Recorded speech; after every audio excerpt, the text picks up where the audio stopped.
morning. We're going to go ahead and get started. It's 11 o'clock, and I'm going to do what I can on my side to keep us on time because you've got a busy, busy day today. It is such a great day to be alive in America and to be here in Phoenix, Arizona at America Fest. Thank you guys so much for being here. When I was a child, I can remember celebrating the 200th, the bicentennial anniversary of our country. When I was in kindergarten, in kindergarten, I had some little red jumper and it had a flag on the side, and we sang some sort of patriotic songs, and there were quarters. It had the revolutionary characters on the back, and this was a huge deal because it only will ever happen once in America. Well, ignore that. Yesterday was a very important day in America as well because it kicks off the beginning of the 250th anniversaries that our country will be celebrating. And yesterday was the 250th anniversary of the Boston Tea Party.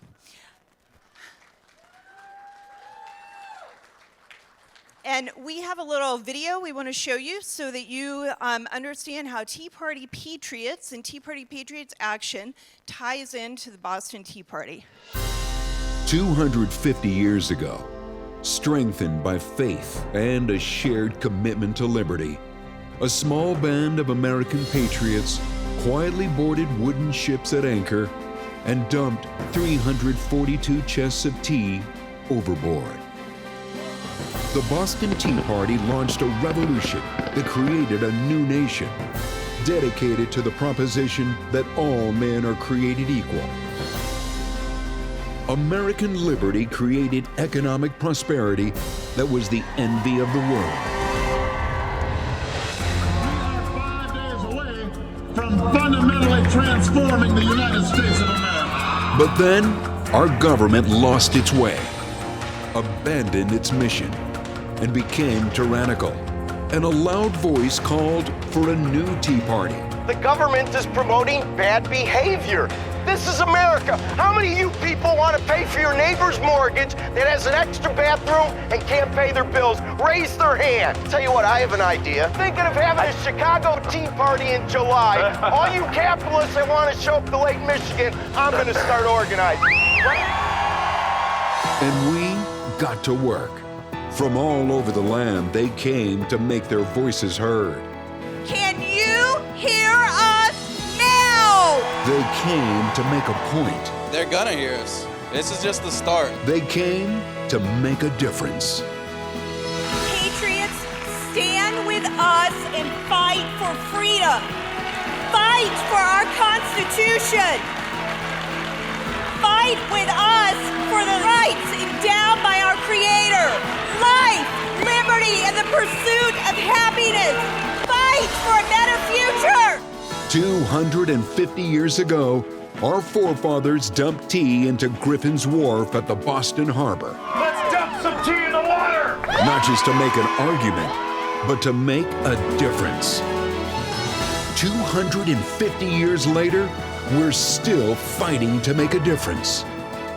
The spirit of the Boston Tea Party lives on in the work we do every day to secure the blessings of liberty to ourselves and our posterity. Join the fight.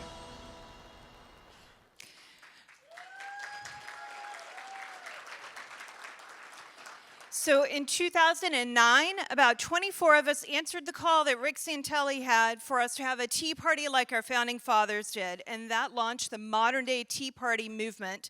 I'm Beth Martin with Tea Party Patriots Action, and I'm going to talk to you about how you can make a difference. One thing that's important to understand, in our country, we want change in this time where we live in, where we can get the news instantaneously, and when we're angry, we can go post it on our phone and tell the whole entire world, and it can go viral in a matter of seconds. We want change to happen right now, fast, fast, fast, fast, fast. But it does not work that way in this country that we live in. Our founders designed it to be different because when rapid change happens in government, chaos and instability happen as well. They created a system that has so many checks and balances that it slows things down, and sometimes it drives us crazy, but it also protects this country that we love so much.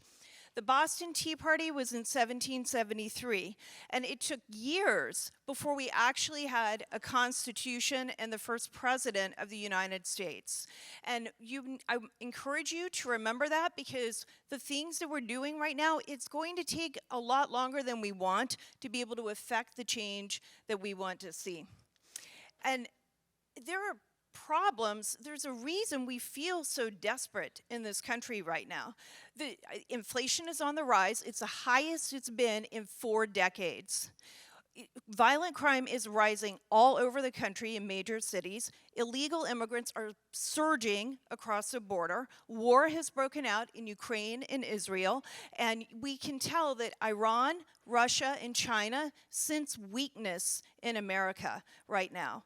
And while they sense weakness in America, our military seems more focused on pronouns and woke ideology than on defending and protecting our Constitution. We have a lot of reason to feel distressed and worried. But when you make a plan and you work the plan and you stick to the plan, and maybe you have to modify it from from time to time because things don't go exactly as you think they will, you can make a difference. Back in 2009 when we started, we had February tea parties in immediate response to Rick Santelli yelling that we needed to have a tea party like our founding fathers. A week later, we had 48 tea parties with 35,000 people in attendance across the country. Then on tax day, we had over 850 tea parties 6 weeks later with 1.2 million people across the country. On Independence Day of that year, we were like, well, we have to do something because we stand for the Constitution, of course, so in the Declaration of Independence. So we had Independence Day events that year. And there were people who came and they spoke. Some of the people dressed up in revolutionary wear, and there were people who spoke about the concerns they had about the country. Some of them were elected officials, some of them were kids, some of them were businessmen. There was one who was an attorney who in Louisiana spoke about the Constitution and the importance of the Constitution. So these kind of events were happening around the country. We went on, we had the 9/12 March on DC in September of that year, on September 12th, and we had 1.5 million people in attendance at that event in Washington, D.C. And we continue to work and make a difference. In 2010, we wound up winning elections. And prior to winning the election, one of my co-founders, Mark Meckler, was asked on Neil Cavuto's show whether he thought John Boehner should be Speaker of the House or not. And he was put on the spot on live TV, and Mark was honest, and he said, no, he did not. Speaker Boehner actually canceled a tour for Mark Meckler's kids to go on a Capitol tour because of that comment. But we won elections, and Boehner became Speaker. He wasn't Speaker when he canceled the tour, but he wound up becoming Speaker. And we continued calling out against him as Speaker because we felt like he wasn't the right kind of leader we needed for our country. He was part of the problem. And we did that for years. And then in 2014, and I'm going through this little brief history with you just to show you how long it takes to make a difference, because then we're going to have some work we have to do. In 2014, Eric Cantor lost his primary, and he wound up staying in office through the end of that year, and he left office. And in 2015, we really kicked up the phone calls calling for Boehner to be removed as Speaker. And we made phone calls to every Republican congressional office every single hour, at least once an hour, every week, every day, from 8 o'clock in the morning until 6 o'clock p.m., every single day. And in July of that year, then Congressman Mark Meadows filed a motion to vacate to get rid of Speaker Boehner as Speaker. They went on their recess, and we really kicked up our calls and really were working to push so that we could have this motion to vacate to remove the Speaker. By the time that the Congress resumed in September, very shortly after that, or right around that same time, Boehner announced he would be retiring. And he wound up retiring, and he stepped away, and then we got Paul Ryan. But before we got Paul Ryan, we prevented Kevin McCarthy from becoming Speaker. So then we had Paul Ryan, but you can see a problem here. You've got these establishment people who are not really conservative, who are doing kind of the uniparty, the establishment thing we hear so much about. So then we had Paul Ryan. Most of you are familiar with that. By 2018, he had said he was going to resign. And then we have Pelosi again. Then this year in January, we had vote after vote after vote. But last year, in 2022, beginning in February, I was working with members of the House Freedom Caucus, along with Bob McEwen, who's sitting in the back of the room, and a few other, there was a coalition of us working with House Freedom Caucus members trying to figure out how we can improve the rules of the House and to either get a conservative speaker or to change at least how the House operated. And so then we had all those votes, and I was able to talk about what they were doing, which wasn't just about McCarthy and the Speaker, but changing the way the House worked. So they changed it, but then McCarthy did not act differently. When I'm in the desert, I never drink enough. So he didn't act differently, and we saw Matt Gaetz file the motion to vacate after the continuing resolution passed. And we saw something historic happen because McCarthy was no longer Speaker. So now here we are in our organization, and we've helped bring down 3 Republican speakers of the House, and Pelosi twice. So that's one thing we actually seem to be good at. We pushed for Jim Jordan over and over and over, and Jim Jordan ultimately did not become Speaker, but neither did Emmer, and Scalise did not become Speaker, and McHenry did not become Speaker, and McCarthy, who tried to become Speaker again, also did not become Speaker. And we wound up with this man, who is a constitutional attorney from Louisiana, who spoke at the Independence Day Tea Party in July of 2009. Mike Johnson.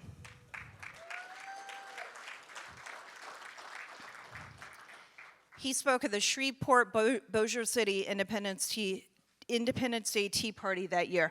That took 13, 14 years to happen. And now he's been in office for 8 weeks, and people are already annoyed with him, but he's only been there for 8 weeks. Think about how long it took for him to become Speaker, and he's been Speaker only for 8 weeks. He's still hiring staff. So I'm cutting him a little bit of slack, and I expect to see good things from him, and if I don't, I know what to do. But the point is, it takes a long time, and sometimes things don't go the way you want, and you have to work with the situation you're in and make the most of it and keep pressing forward. And that's what we're going to be talking about today. We have, I went through the problems that we face already. There are ways you can be involved as we head to 2024. And at Tea Party Patriots Action, we're focused on 2 things. Our motto is secure and win. Two action verbs, secure and win. We have to secure elections, and we have to win elections. Now, we could go through and rehash everything that went wrong in 2020 and everything also that went wrong, especially in Arizona in 2022, but most of you are familiar with those problems. So I want to talk about how we can make a difference with securing elections in 2024. And I also want to say this. If we are successful in 2024, which I know we can be, and I think we will be, the hard work just then begins. Governing is hard. Lining up the votes to get what you want done is hard work. And the left never gets up at pushing forward on that, and we have to do the same. So even when we get to the end of elections in 2024, that's just the beginning of the job at hand. So some people are going to say, now, I saw what happened in Arizona with elections in 2022, and I saw what happened in 2020, and I don't know that we can really make a difference. The election is going to be stolen no matter what. So I want to tell you that we can make a difference. In Georgia, last year in the primary, in 2022 in the primary, we had been building election integrity task forces at the county level. And those task forces go through a series of 8 different steps or lanes, if you will, of election integrity, including building relationships with local elected officials and local election supervisors and employees, working to try to clean the voter rolls. We keep hitting a lot of resistance on that. Poll watchers, poll workers, being present in the tabulation centers, watching the absentee ballots processing, all of these steps that are so important to keep the elections going. Well, we had a lot of that in place by the primary, and we're working to make sure it would work in the primary before the general election. And DeKalb County, Georgia, is the 4th largest county in the state, and it is overwhelmingly Democrat. It may be, I think it's the 2nd most Democrat county in the state. It's very, very, very Democrat. And there was a lady who ran as a Democrat for county commissioner. And she voted for herself because she was running for office. And her husband, who they lived together, they voted in the same precinct, says he voted for her, and she had every reason to believe that. You know, sometimes maybe your husband would lie to you about something like that, but because he thinks there are going to be other people who vote for you, so he could get away with it. But I doubt that happened. So she should have had 2 votes, at least 2 votes in her own precinct. As it turned out, she had no votes in her own precinct, none. And she knew something was wrong. And obviously, you know, she voted for herself, so she went to the election board and said, something's wrong. This can't be right. I voted for myself. And she actually went to a Republican on the election board, not a Democrat. And the Republican worked with Democrats, and our election integrity task force got to work in that county, helping.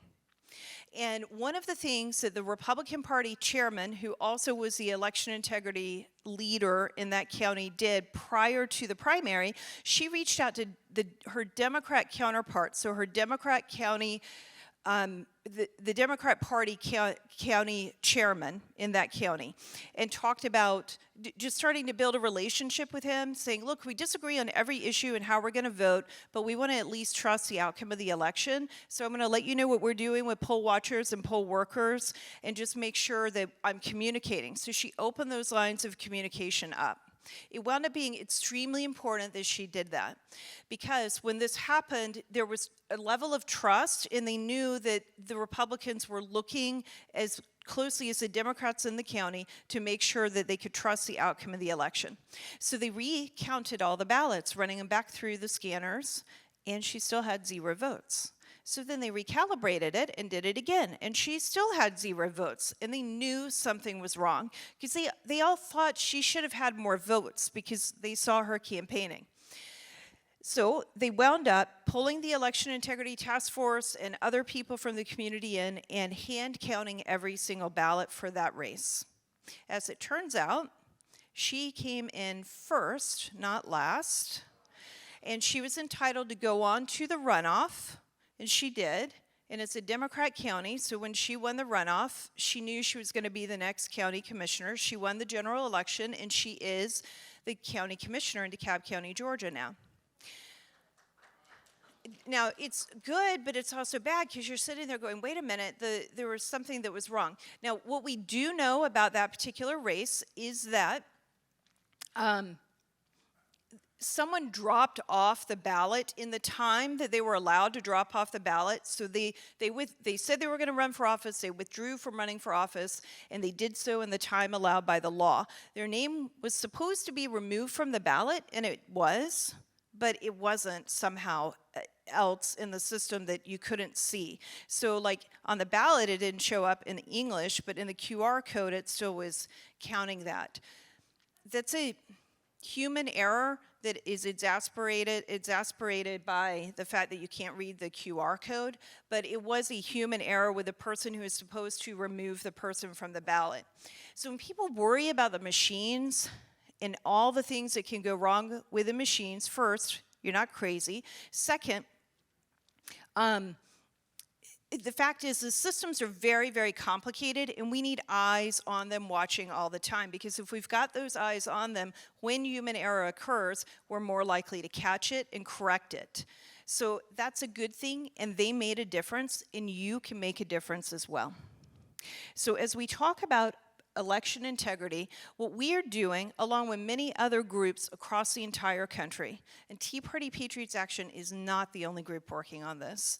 There is Voter Reference Foundation. There is the Election Integrity Network, headed by Cleta Mitchell, Conservative Partnership Institute, American Center for ACRU, the American Constitutional Rights Union, and there are several other groups working on it. So we have this huge coalition of people, and we're working to build permanent election integrity infrastructure that does not go away after the elections. And we do this based on Cleta Mitchell's model. Cleta was one of the attorneys for President Trump in Georgia, and she was on the infamous phone call with him.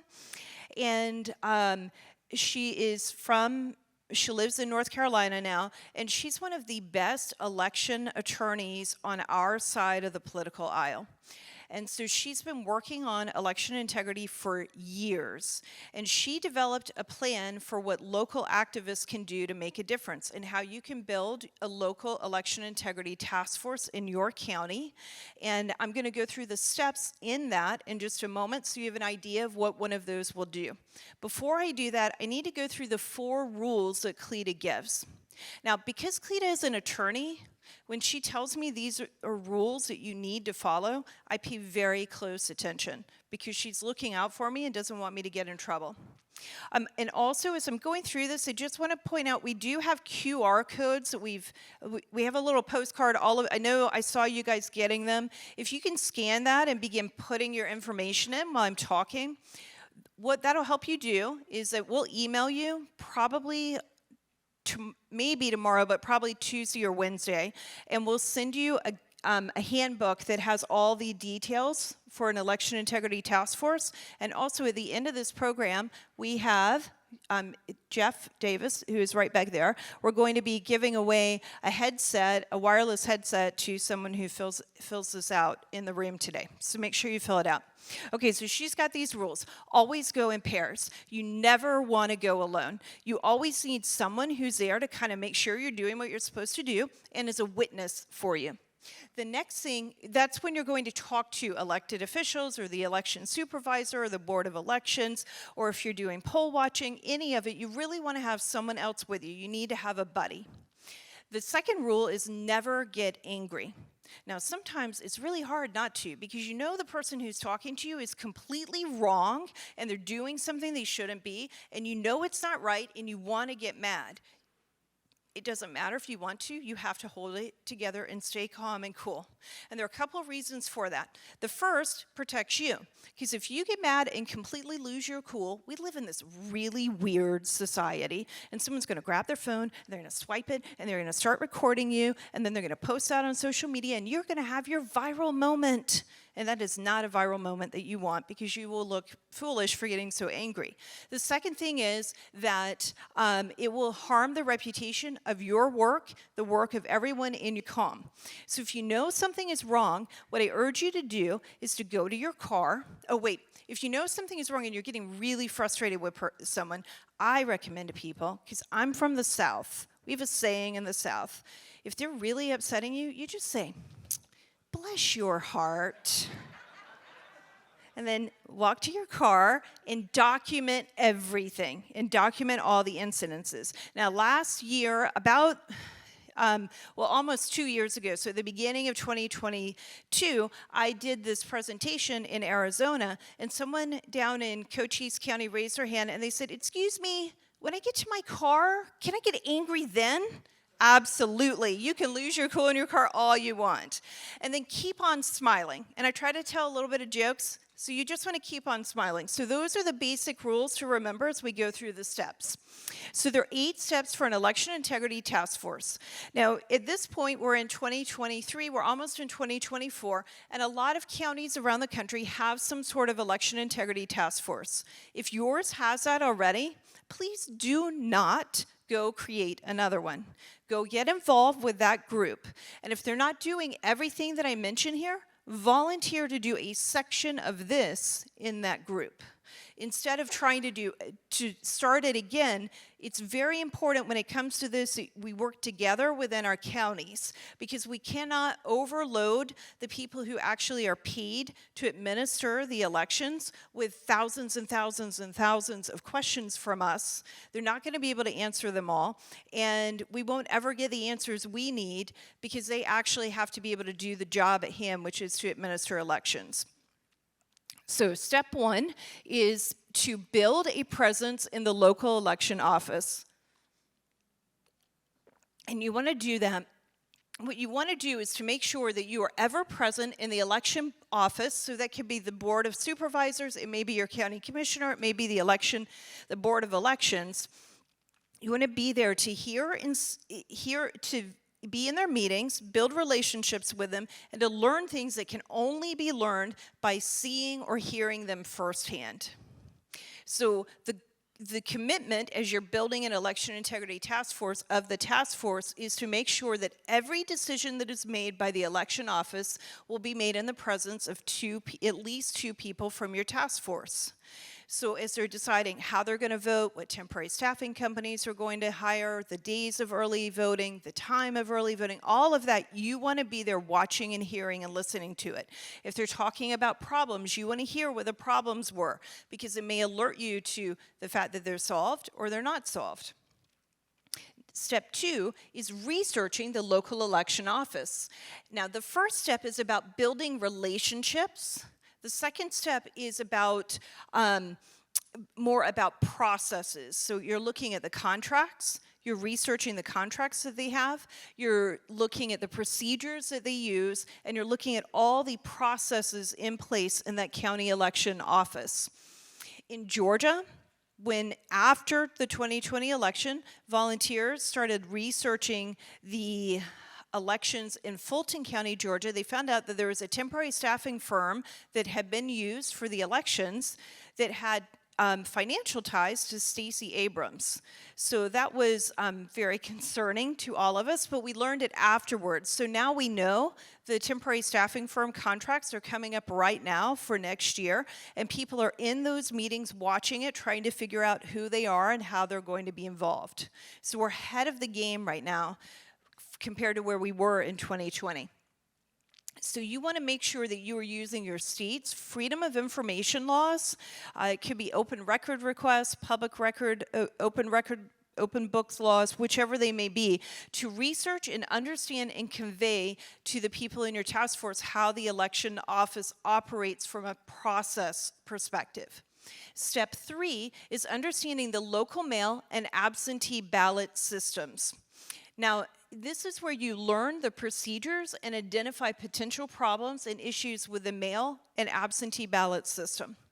Cleta Mitchell has a working group and trains people on how to go through and understand the mail system. So you've got the absentee ballots, and you need to know when they're going out, when they're coming back, how they're processed, how they're verifying that they're legit before they're pulling the ballot out of the envelope. And then also, you've got to learn how the local United States Post Office works in your area, and when they deliver mail, what do they do if it's undeliverable, and how they treat ballots. So it's a twofold process.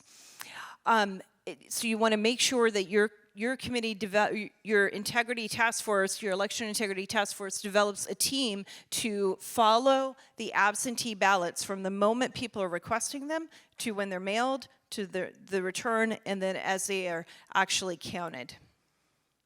Step 4 is to become part of the election apparatus. Now, this is the part we always hear the most about. That's becoming the poll watcher or the poll worker. And this is extremely important because this is how we as individual citizens who are not attorneys, who are not law enforcement, who can't arrest people, can't prosecute people, are not elected officials, so we can't change the law, can help keep eyes on the system and be a check and balance on the election system. So it's twofold, poll watchers or poll workers, and it's called different things in different states. In Pennsylvania, they're judges of elections instead of election workers. But what you want to do with that part is make sure that you're there watching the election. If it is at all possible for you to work the election, meaning that you are trained by your local government on how to operate the election and administer it, and you work the election at your precinct, that is by far the most important position that you can have. And it is more important than being a poll watcher. Now, a poll watcher is important, but a poll watcher, if they see a problem, they have to run outside, get on the phone, call someone outside of the precinct and tell them what's going on. Because usually you cannot be on the phone talking inside the voting location. And then you call a hotline, you hope the hotline answers quickly enough that they can call the Secretary of State's office, who calls the county election board, who then calls that precinct and solves the problem before the voter leaves the location. It's really good because it documents problems, and it might be helpful in a lawsuit post-certification of the election if a judge actually grants standing and allows a lawsuit to happen. But if it doesn't, then it can be problematic. However, if you're a poll watcher, a poll worker, and you're in there and you see something that's wrong, you can go tell the manager of the polling location, wait, that's not right, we need to fix that. And you can work and get it fixed, and you've already been trained and you've built relationships, so it's a much more important and more powerful position. And I encourage you to do the worker if you can. Now, as important as both of these are, we all have talents and skills, and we need to make sure that we're matching the right people with their talents and skills to the right positions.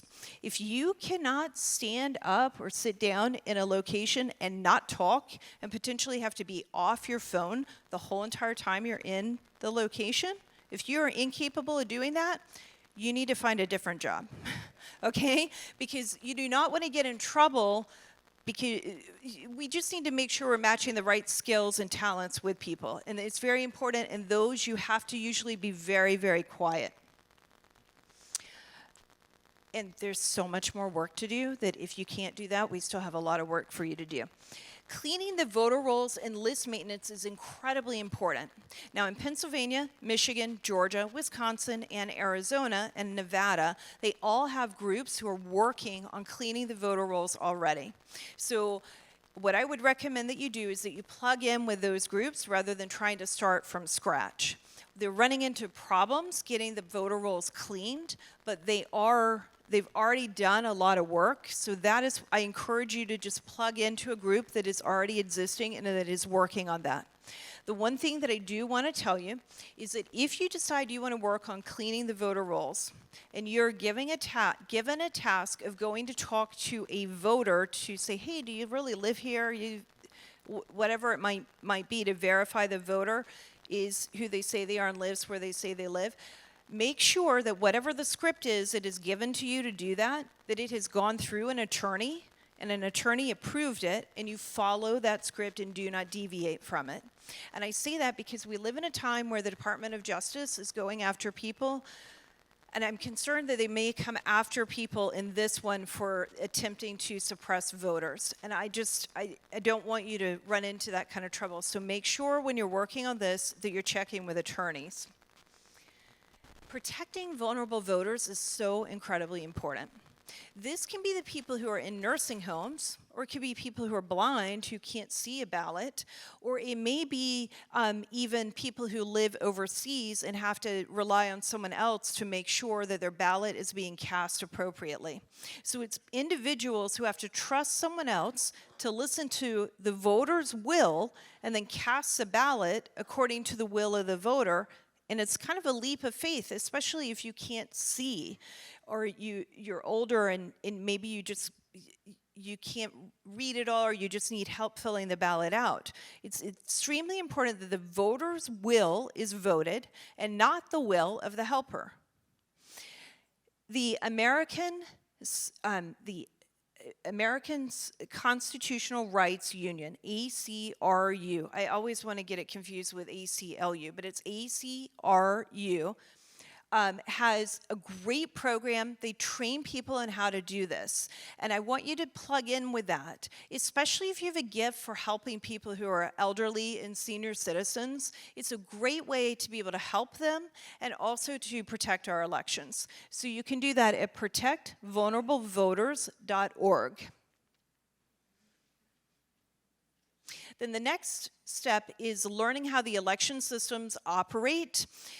From start to finish, from the time someone registers to vote to when they request their ballot, whether it's in person or absentee, to casting the ballot, to tabulating the votes and certification and any adjudication and then certification. So it's this long process from start to finish. You need to know how that works from front to back, and then you need to know how the computer systems within each of the steps along the way work as well. And when you're researching that, or the people assigned to that from your integrity task force, those are the people who may notice that this is where some potential vulnerabilities in the system are that we need to be looking out for as poll watchers on election day. Or we might need to reach out to our election board from step one, where we've built relationships, trying to get things to change before voting ever starts. So it's very important to understand that system in your own county where you live. And I guarantee you that it probably is changing slightly from how you voted last year. They just seem to change how they vote constantly. It's never exactly the same. I don't know that that's actually a good thing, but there were a lot of changes that needed to happen after 2020, so maybe some of it is okay. And then the last step is being involved in the legislative process, picking up the phone and calling your elected officials and telling them what you want to see happen, telling them how to vote for or against certain pieces of legislation. Okay, when it comes to winning, we're developing an app. Tea Party Patriots Action is developing an app with Turning Point Action. And Turning Point has their branded version of the exact same app that Tea Party Patriots will have. So it's the back end of the app is the same. It's very, I've said very important several times. I don't want to say that again, so I just paused. Let me step back and tell you that the way that we have voted and we get out the vote in the past on the Republican side worked, but we can improve upon it. And in 2020, in the runoff in Georgia, Senator, who is now Senator, then candidate Jon Ossoff, his campaign started doing something that I think was brilliant. And my hat goes off to them because they were so good at doing this. They developed what is called relational organizing. And Tyler spoke about that in the session before. Now he spoke about relational organizing a little bit. What they did in the Ossoff campaign, they had 2,888 people who were community or mobilizers who contacted 60 people each who were targeted voters who were in the mobilizer's cell phone already. It was their family, their moms, their aunts, their uncles, their grandmothers, their next door neighbor, their friends at school. It was their friends. So they uploaded their contacts, matched them up with a targeted voter list, and then they got that sent back and said, here are the top people you need to contact. And then they went through and made sure they knew how those people were that they'd vote the way that Ossoff wanted them to, and how they were going to vote, and then that they actually turned in their ballot or went to the election place to vote. They increased turnout among their targeted audience by 3.8%. They reached out to 160,000 voters. Ossoff won by 1.2%, and the total raw vote difference between him and David Perdue was his opponent then, was 55,232 votes. They made a huge difference. There were 4 applications on the left to do this in 2022, and none on the right.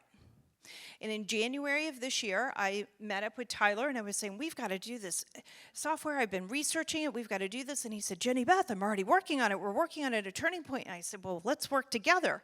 And so that is what we have done. And we'll be testing that next year.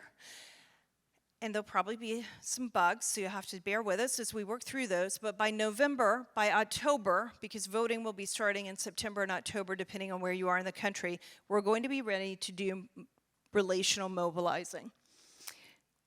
And I just have a few slides to show you, just at a glance, that we do have an amazing app, and I'm really excited about being able to do this and to test it and to have people like you working on it so that we can help get out the vote, chase ballots, get our friends and family to the polls, and win in 2024.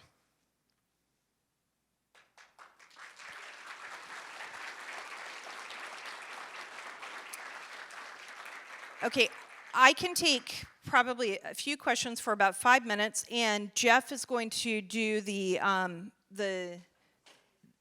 headphones real quick. So, and then Flannery is going to do the microphone. So, Jeff.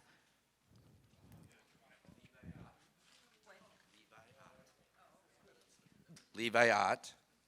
Leviat, are you in here? Oh, yay, you won. And then Luke Allison. Luke Ellison. Okay, so you guys come get your that. And then, does anyone have any questions? There's one right here. Oh, the app, our app will be called Patriot Project, and then Turning Points is Turning Point. It's a software company developing it, but we each have our own branded app.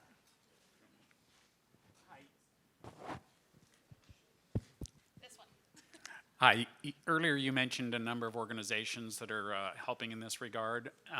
Obviously too fast for us to write down, but now that we've given you our information, is this something that would be available to us? Yes, sir. Okay. Yeah, and if you're interested in election integrity specifically, we usually go ahead and give the names to the Election Integrity Network because they're doing weekly calls and a lot of other work to make sure people are connected, and so we can do that as well. We'll send an email, ask if you want your name passed on, and then we'll do it with permission. I got another one over here. Okay.